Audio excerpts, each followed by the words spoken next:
Hey guys, samahan nyo nga akong gumawa ng lumpiang Shanghai. So ayan nga guys, gumagawa nga akong Shanghai dito. Ayan, o di ba? Pinapakita ko sa inyo kung paano ko binalot 'yan. Tubig nga diyan guys yung pandikit ko. Tapos yung sa ibabaw na yan guys, patatas po 'yan. Sumayaw-sayaw po 'yan. O, di ba? Talented pa 'yan sa pagsayaw at sa paggawa ng lumpiang togi. So, ayan nga mga kalamun. Gumawa nga ako diyan ng lumpiang Shanghai. Napakasarap nga yan guys dahil nga may malunggay and kalabasa and patatas.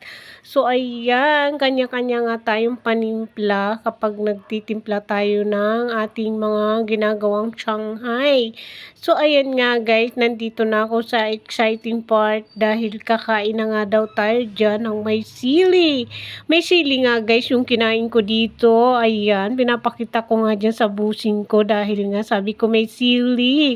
Yummy! Pahingi naman ako niyan. Charis! Aking nga mo dyan ay kinain ko na daw yung kanin na umuusok pa. Sabi niya, hindi ka ba nainitan? Sabi ko, hindi.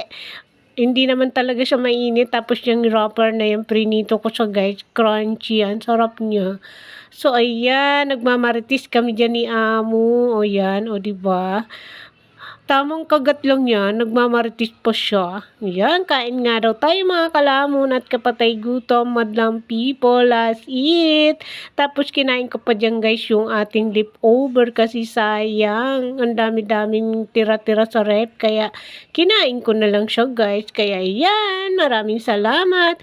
Thank you very much and sa next vlog tayo magkita-kita. Bye-bye mga kalamon at kapatay gutom, madlang people.